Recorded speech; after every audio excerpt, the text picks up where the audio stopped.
Hey, it's Art from My New Microphone. In today's video, I want to share a whopping 55 mixing tips that I wish that I knew when I started out to help you guys with your mixing endeavors. These tips come from a most recent article that I published at mynewmicrophone.com. I will leave a link to that article in the description box down below if you're interested in reading more about these tips. I will run through these tips in a pretty rapid fashion in order to keep this video relatively condensed. There will be timestamps in the description box down below, and I will also leave cards to other videos here on the My New Microphone YouTube channel when appropriate, when I'm discussing each of these tips. So without further ado, let's hop right into these tips with tip number one. Tip number one is that the magic of the mix is to be had in the mid-range frequencies. This is something that admittedly I learned a little bit late in my mixing career, and it's actually something that I picked up from a fellow YouTuber by the name of Colt Caparoon. I will leave a link to his video and to his channel in the description box down below. I believe he credits Pensado's Place episode 22 with Jack Joseph Puig for teaching him this concept. Basically, the concept or the phrase, the magic is in the mid-range, refers to the bulk of the important frequency information being held within this frequency band. And so if we can get our mixes sounding good and great in that frequency band, then we can be sure that those mixes will translate that much better to other systems outside our studio. There are basically two reasons why the so-called magic lives in the mid-range. The first being that our ears are naturally less sensitive to the very low end and the very top end of the frequency range. So even though the universally accepted human range of hearing spans from 20 hertz to 20,000 hertz, we are much less sensitive to the extremes. And so our hearing is naturally focused in the mid-range to begin with. And the second reason is that playback systems will generally be able to recreate the mid-range pretty decently. However, the variation in playback systems ranges quite dramatically in the low-end production and the high-end production. And so we can waste a lot of time trying to nail the very low end and the very top end, only to have a different playback system sound completely different. Whereas if we spend most of our time on the mid-range frequencies, we can be more confident that other playback systems will recreate those mid-range frequencies more accurately. I wanted to spend a little bit of extra time here on tip number one because I think it's so important for beginning mixing engineers to understand this concept. Once again, there will be other information on this in the description box down below if you're interested in reading or watching more on this concept. Honestly, if there was one concept that really brought my mixes from a low level to a high level, it would be that the magic is in the mid-range. So I wanted to start off with that and spend a little bit of extra time once again. So with that, I will pick up the speed here a little bit on the rest of the tips so that we can get through this in an efficient manner. Tip number two is that the sub-bass is not the bass. Now this may seem obvious to some of us, but when we are first starting out mixing, this can be a little bit tricky, where if we want more bass energy, it can be tempting to want to boost the sub-bass and the bass regions, but this really only acts to eat up headroom without really bringing up the overall presence of the bass elements. If we want more presence on our 808s, our bass guitar, our bass synth, we should often look to the mid-range frequencies to add a little bit more presence rather than going and boosting those low-end frequencies. Yes, in many cases, there will be important fundamental frequency information that spans down into the sub-bass regions,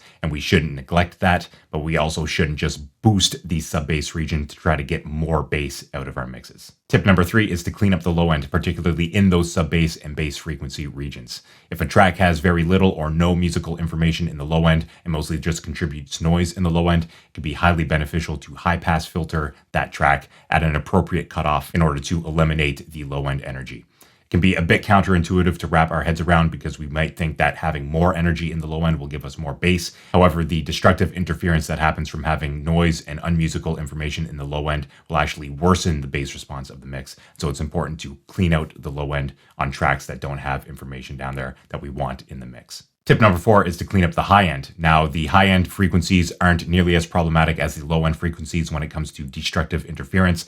The phase relationships of these very short waveforms are a little bit unwieldy. There's not much that we can do about the constructive and deconstructive interference to begin with. However, with that said, it is important to make room for instruments that do have a lot of brilliance and air in the top end and make more room for them by cutting out other instruments that don't really provide a whole lot of energy in the top end to begin with. So once again, cleaning up the top end, much like cleaning up the bottom end, will make room for those instruments with musical information in those ranges to shine through in the mix. Tip number five is to use more automation and less compression to control dynamics within the mix. Now, don't get me wrong, compression is one of my absolute favorite processes when it comes to mixing. It acts as a sort of automatic or dynamic gain control. However, we can get a lot more control and expressiveness by using automation to really hone in on our dynamics and level control rather than relying on the more automatic control that a compressor will provide us. I really like using level automation before and after compression, particularly on vocals. Tip number six is work in solo sparingly. It can be very tempting to work in solo and make every track sound as perfect as possible before mixing them together.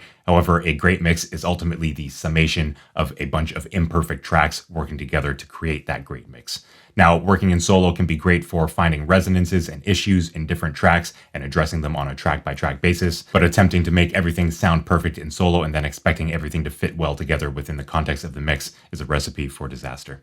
Tip number 7 is to gain stage your tracks before mixing. Now, I realize this is a sort of controversial topic here online and on YouTube, but I would highly recommend you to gain stage your tracks before mixing, if not only for getting the same relative level at unity gain across all of your tracks, so that it can make the mixing process a bit more visual and a bit more intuitive. So, for example, if we have 2 tracks that are properly gain staged and the faders are at unity level or 0 dBFS in our digital audio workstation, then they will be at the same perceived level in the mix, versus if they weren't gain staged, we could have a situation where we would have to bring one of those faders maybe all the way down to negative 30 dB so that they would be at the same relative level. So gain staging can help with that as a primary concern in digital audio workstations, particularly for beginning mixing engineers. There are other benefits of gain staging, and I have a video on gain staging if you'd like to learn more about that. I will leave that in the description box down below, and of course the card up here. Tip number 8 is to mix in a separate session, one that is dedicated to mixing only. Bring in your multitracks and mix within this session.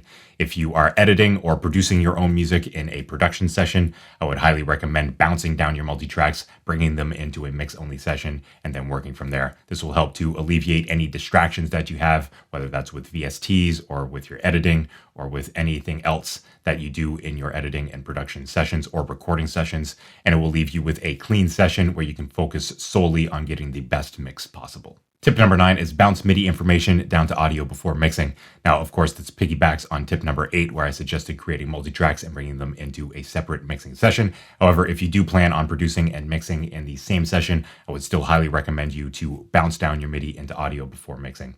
For one, this will free up CPU and in some cases RAM, depending on the virtual instrument that you are using. It will also eliminate the risk of mistriggering the MIDI information as you play back the MIDI source. And perhaps most importantly, it will eliminate any distractions you might have to go in and tweak either the VST or the MIDI information while you're supposed to be mixing. Tip number 10 is to utilize effects, sends, and returns or auxiliary tracks rather than inserting effects directly on our audio tracks. Now, in modern digital audio workstations, it can be all too easy to insert the same exact effect across a multitude of tracks. However, if we want that same effect on a multitude of tracks, it's better to route those tracks into an effects return and then having just one instance of that effect on the return channel. This not only frees up CPU power by only having a single insert rather than multiple inserts, but it also gives us independent control over the levels of the dry tracks and the wet track, and also independent control over other effects that we might want to put on each of those individual tracks, and the effects that we may want to only have on the original effect. So for example, if we had a delay or reverb on an effects return and we wanted to add distortion to just the delay or reverb, we could do that directly on the effects return without having any distortion on the dry original tracks themselves. There are many more benefits of setting up auxiliary tracks or effects, sends, and returns that we can get into, and I do have a video on routing that I will leave a link to in the description box down below, as well as a card up here for you to check out. Tip number 11 is that mono compatibility is a sign of a strong mix. Now, when we are first starting off mixing, it can be very tempting to try to make things as wide as possible to try to get width out of our mix, but we have to remember that width is ultimately about contrast. It's about having a very strong center image while also having elements of the mix panned out wide. And so in general, it's important to have our most important elements panned directly up the center, things like our lead vocal, our lead elements, our bass, our kick, our snare, and then having other elements and other tracks panned out, again, to create that contrast and to give us width in the overall mix. So while we are mixing, it's important to periodically collapse or sum our mix to mono. We can do this with a trim plugin or a gain plugin or any plugin that allows us to collapse our mix to mono on the mix bus, and just ensure that the most important elements of our mix are still heard clearly when it is, again, collapsed to mono, to make sure that it will translate well to mono playback systems like smartphone speakers, PA speakers, and clubs, etc., etc. Tip number 12 is to utilize subgroups and to bus similar instruments together for similar processing. For example, we can take all of our drums and route their outputs to a drum subgroup and then apply same compression, the same EQ to affect all of those drum tracks on a single subgroup. This is similar to setting up an auxiliary effects return. However, the main difference is that we don't have the dry and wet versions of the signal. We just have everything being routed through the same subgroup so that we can process and help glue together each of those tracks with similar processing. Tip 13 is to use VCAs to control the levels of doubled or layered tracks. A VCA is a simple fader without any inserts or anything that acts to control the outputs of multiple tracks that are linked to it. So say, for example, we have a top snare, a top bottom, and a few snare samples. We can link all of those to a single VCA and have a single fader control to control the levels of all of those snares in this example without altering the relative balance of each of those snares. So we can set a relative balance with the faders of our layered tracks and then use a VCA to bring the entirety of those tracks up and down in the mix as we see fit. Tip 14 is to create and use mix templates. Once we become familiar and comfortable with the mix preparation process, that is organizing our sessions, setting up the necessary routing, labeling our tracks, setting them up in the proper order, color coding them, etc., it can be highly beneficial to save the time and skip the minutia of mix organization by creating and using a mix template, where we set everything up beforehand so that we can just insert our multitracks and get right down to mixing right away. Tip 15 is to keep the low end mostly in mono. The long waveforms of low-end frequencies can be very susceptible to deconstructive interference, that is phase differences between the left and right channels in a stereo mix. And so keeping the low end in mono can make sure that it is compatible not only in other stereo playback systems where the speakers or the two channels are coming from different locations, but also in mono playback when things are summed into mono. There's a lot to be said on this, and I won't get into the nitty-gritties here on this YouTube video. However, just trust me that keeping your low end in mono is typically a great idea. Tip 16 is that ear training is important, and I believe it's something that a lot of beginning mix engineers tend to neglect. I know that I certainly did when I was first getting into mixing, but being able to hear, identify, and over time internalize what our processing sounds like in mixing is highly beneficial through the long term and the short term. And so ear training is incredibly important when it comes to improving as a mixing engineer. I recently started using SoundGym. I've really been digging it. I'll leave a link to that in the description box down below if you're interested in checking that out for yourself. Tip 17 is to EQ and process your effects returns. Now, we touched on this a little bit in tip 10, but if we do have an effects return, say a delay or a reverb, it can be highly beneficial to EQ that so that it sounds a bit different. We can push it a little bit further back or a little bit closer to us in the context of the mix. We can also add a whole bunch of other processes to just affect the effects return versus the dry signals that are feeding into that effects return. Tip 18 is that a good mix can't fix a bad arrangement, performance, or recording. Mixing is about bringing out the best in a recorded song, and if the recording, performance, and arrangement aren't up to par, then no amount of mixing proficiency will really make that a great record. As they say, get it right at the source. Tip 19, similarly, is that good mastering can't fix a bad mix. We should print our final mix as if that is the final product, rather than expecting mastering to really bring our mix to that next level. In most cases, mastering will make a mix sound more professional. However, we shouldn't rely on mastering to fix issues of the mix, primarily balancing, processing with compression, EQ, etc., and making the mix sound cohesive and really bring out the best in the song. I think that this is something that a lot of people who are new to music production get wrong. I know that I certainly did when I started out. And so it's important to know that mastering won't fix a bad mix and that we should do the best job possible to get our mixes sounding as close to the final product as we envision.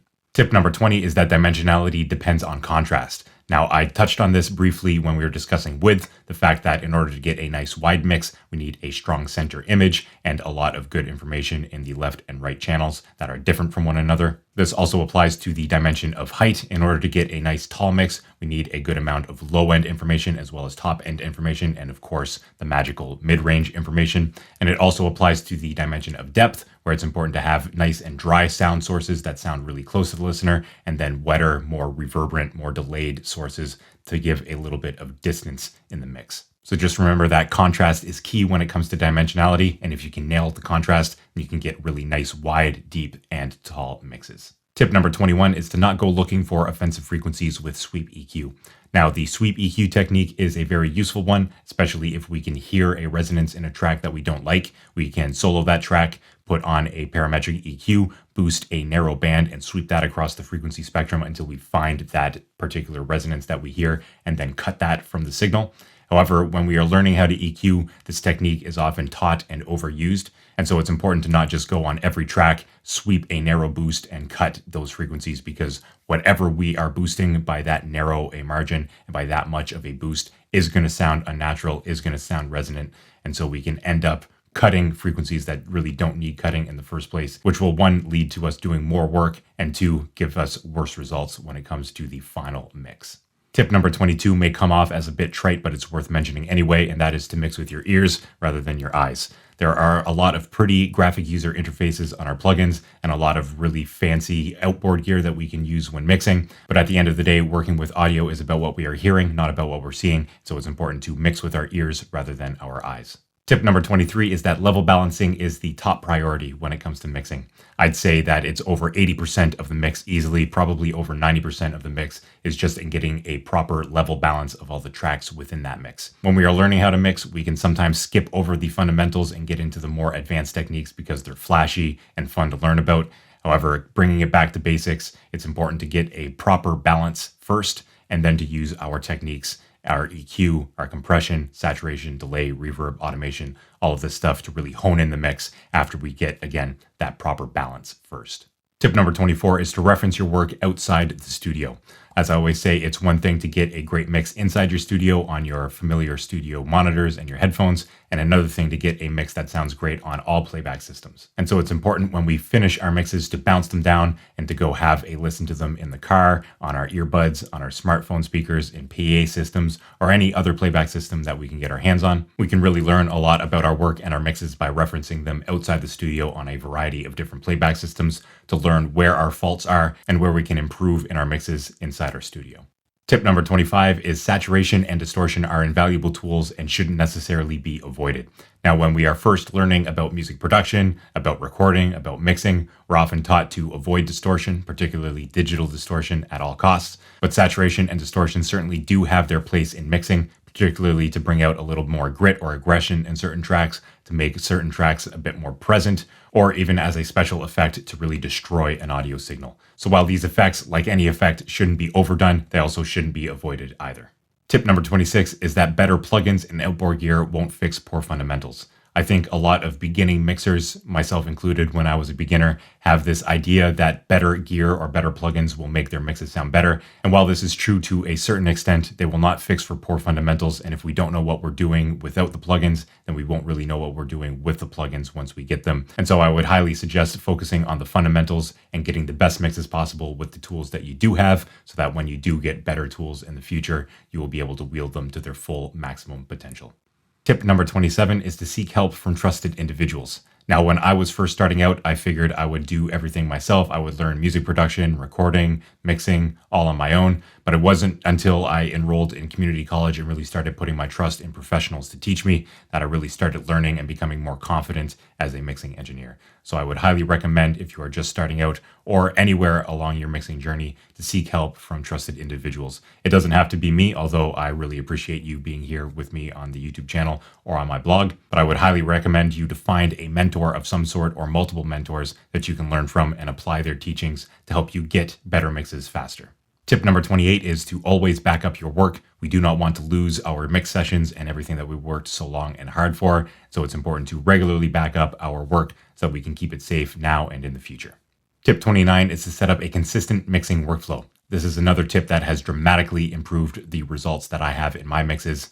Setting up a consistent workflow means having a consistent process that you go through, or a consistent timeline or order of events that you go through in your mixes. For me personally, that includes mix preparation and organization, getting the initial balance with faders and pan pots, doing all of my processing, my EQ, compression, saturation, delay, reverb, all of that good stuff, adding automation and any additional production effects that I may see fit for the mix, and then finally finalizing the mix. And so because I know that that is my framework across all of my mixes, I can be that much more creative and have that much more internal resources for my processing and being creative within the mix. It also gives me the added benefit of having all of my sessions pretty much looking the same, so that I can easily go through a session that I did several months prior and know exactly where I'm at in that mixing session. If you care to learn more about my workflow and how it can benefit you, I do have a free mixing guidebook that I put together. That will be the first link in the description box down below. You can sign up to my newsletter and I'll get that sent to you right away. Also, if you are finding these tips useful thus far, I would greatly appreciate you hitting that like button on this video. It helps the channel spread to more people, so I appreciate either of those things. Thank you very much. Tip 30 is to set aside time specifically for learning and experimenting. Now, the best way to learn how to mix is to spend time actually mixing. However, it is still important to set aside some time to learn, either by reading or watching videos or what have you, and experimenting within your DAW off the clock, so to speak, where you can just have fun messing around with different things within your DAW, whether those are stock plugins or different ideas that you have or third-party plugins or what have you. Tip 31 is to boost and cut EQ to what sounds good. Mixing is ultimately about serving the song and making it sound as good as it possibly can on record, and so we should be using EQ in a way that helps us achieve that goal. There are a lot of hard rules out there that people like to spew, such as only cut, never boost or cut more than a certain amount of dB, high pass everything that's not the kick or the bass. And while a lot of these rules seem to have good intentions, they're often arbitrary at best and detrimental at worst. So please use EQ however you need to make your tracks sound good within the context of the mix. So please use EQ however you need to get the mix results you want. If that means a lot of boosting or a lot of cutting or not using EQ at all, then so be it. Tip 32 is use clipping to control dynamics and maintain punch. Clipping is often a big no-no when it comes to recording and music production, especially in the digital age. However, it can be an invaluable tool when used appropriately within the mix. Clipping effectively shaves off the top and the bottom maximum amplitudes of a waveform, which often leads to significant distortion that can really be distracting to our ears and really doesn't sound that pretty, especially in the digital sense. However, it is the case with particularly transient signals like drums, those signals that have a very fast peak and then a rapid decline in amplitude, that we can clip those signals and drastically reduce the peak level without really affecting the perceived loudness of those tracks. And so we can use clipping in this creative way to increase the amount of headroom that we have on our more transient signals, again, like our drums, to help increase the overall loudness that is possible in mixing and in mastering. Tip 33 is to boost the upper frequencies to get more clarity out of our drum tracks. Now, when it comes to drums, we are often drawn to the fundamental, that thump, particularly of kick drums and tom drums. However, if we really want these tracks to poke through the mix, it can be worthwhile to experiment with different frequencies in the upper range to help bring them out in terms of presence and clarity. Tip 34 is to keep most of our time-based effects, like delay and reverb, relatively quiet in order to get a sense of space. Now, reverb and delay are great effects. As a guitarist, I really like using them as effects. However, when we are using reverb and delay to get a sense of space and dimensionality in the mix, it's often better to keep them low to avoid washing out different elements within the mix and to give a greater sense, again, of space. For example, you can hear my voice at the moment, and you can hear that I'm inside a relatively small studio space right now. However, my voice is much louder than any ambience right here, and that's how we want to keep our mixes in order to give a sense of space. Tip 35 is don't monitor too loud for too long. Now, it is important to periodically monitor our mixes at loud volumes just to hear what they sound like at those loud volumes, where the low end and the top end are much more balanced relative to the mid-range. However, spending too much time at these levels will lead to faster ear fatigue and even hearing damage if we go too far for too long. So keep your objectivity throughout the mix and your hearing safe by monitoring at relatively low levels for the majority of the time and periodically listening at high levels, again, just to get a sense of what your mix sounds like loud. Tip 36 piggybacks on tip 35, and that is take frequent breaks. When mixing, it's important to take frequent breaks in order to recalibrate and reset our hearing so that when we come back to the mix, we can be that much more objective. And it also helps to stave off a little bit of that ear fatigue and to help prevent hearing damage over the course of a day in the mixing studio. Tip 37 is to always check for phase issues in the multitracks and to have those solved either by polarity flipping or by nudging our tracks before we get into the mix. Having poor phase relationships from the get-go can effectively give us mixes that are practically unmixable, and so it's important to get this right at the source before we even get started in our mix. Tip 38 is ask yourself what the most important element is at any given point in the mix and mix it accordingly. In most modern mixes, the most important element is mixed up front and center. Most typically, this is the vocal, and it's important for us to mix it appropriately within the context of the mix and the overall mix aesthetic that we're going for. Tip 39 is understand the song first. Mixing is ultimately about bringing out the best in the song so that it can have the maximum impact on the end listener. And so it's important for us to understand the technical and emotional aspects of the song. What are the lyrical themes? What are the general mix aesthetics that the band or artists go for? What are the long-term dynamics? What is the song really about? If we can really understand and internalize what the song is about before we start mixing it, we will have a strong sense of the goalpost of the mix and we can work more appropriately. Tip 40 is use reference mixes. A reference mix is often a commercially released, professionally mixed track that is in the same genre or mix aesthetic of what you are working on and will provide a sort of goalpost to work toward throughout the mix. It's important to reference our reference mixes periodically throughout the mixing process to make sure that we are on the same track and in the same ballpark of what we are aiming to achieve within our mixes. Tip 41 is a big one, and that is to have patience. Your first few mixes aren't going to be chart-topping hits, and you shouldn't expect them to be. It's going to take you a while to learn how to mix proficiently and reach a level that you are happy with, and it's important to have patience throughout that learning process as you learn the skill of mixing. Tip 42 is editing time is crucial. In modern music production, timing issues are pretty well unacceptable, and unless you're going for that mix aesthetic, it's probably best to spend some amount of time editing the timing of your tracks before you start mixing. You can do this yourself or hire an editor to do it for you, but just ensure that the timing is locked in if you want a competitive record in today's climate. Tip 43 is editing tuning is essential. Like editing time, editing tuning is pretty much a must-have of modern music production. We need things to be in tune throughout the entirety of the mix. That ranges from our instruments and especially nowadays to our vocal. So whether you typically opt for a mix aesthetic that utilizes tuning or not, I would highly recommend you learn the tuning tools available to us, notably Cellemoni Melodyne and Antair's Auto Tune. It's amazing how natural some of these tools can sound, and it's important to have these tools in the back of our pocket as mixing engineers and as editors. It's truly amazing how natural these tools can sound, and they are invaluable tools to have in our back pocket as producers and mixing engineers. Tip 44 is the mute button is a mixing tool too. We shouldn't be afraid to mute certain tracks if they don't serve the song in certain sections. Of course, we don't want to go ahead and mute the lead vocal, for example, but if there are certain elements of the mix that don't bring the mix to its full potential and we really can't mix them in appropriately, do not be afraid to hit that mute button in most cases if it serves the song. Tip 45 is not everything needs EQ.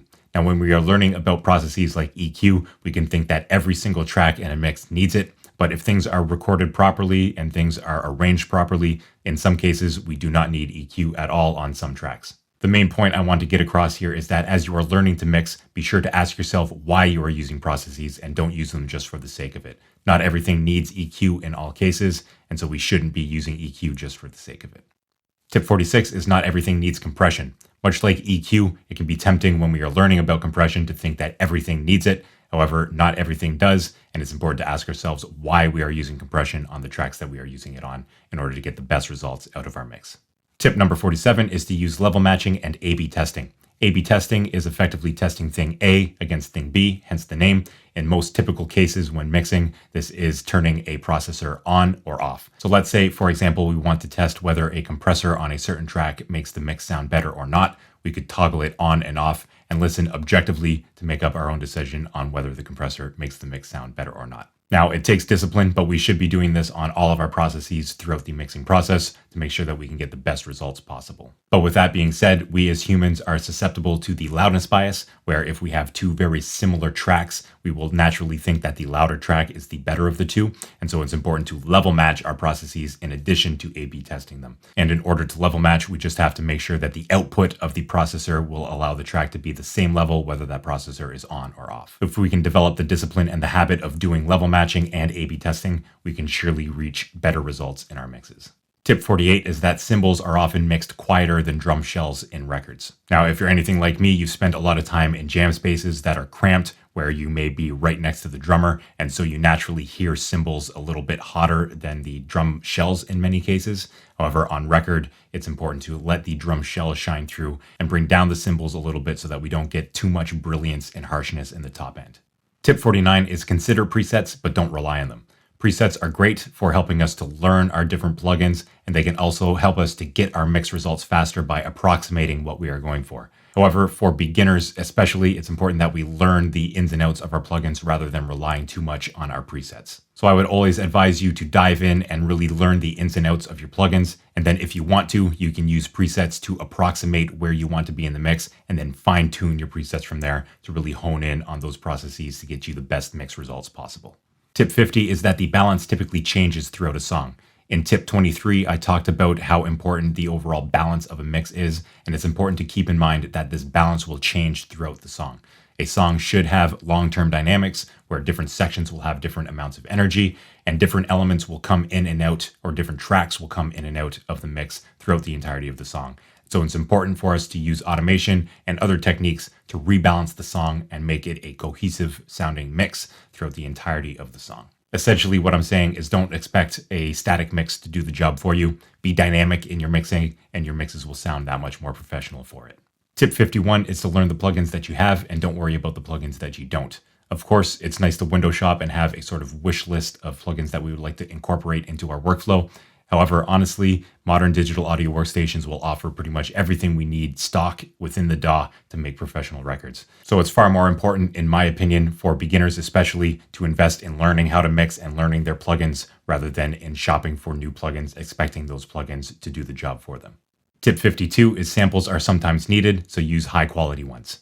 This is particularly true for drum enhancement or drum replacement. If you do happen to be working on mixes that do need some replacement or some samples, it's important to choose the highest quality ones, again, to get the best results possible in your mixes.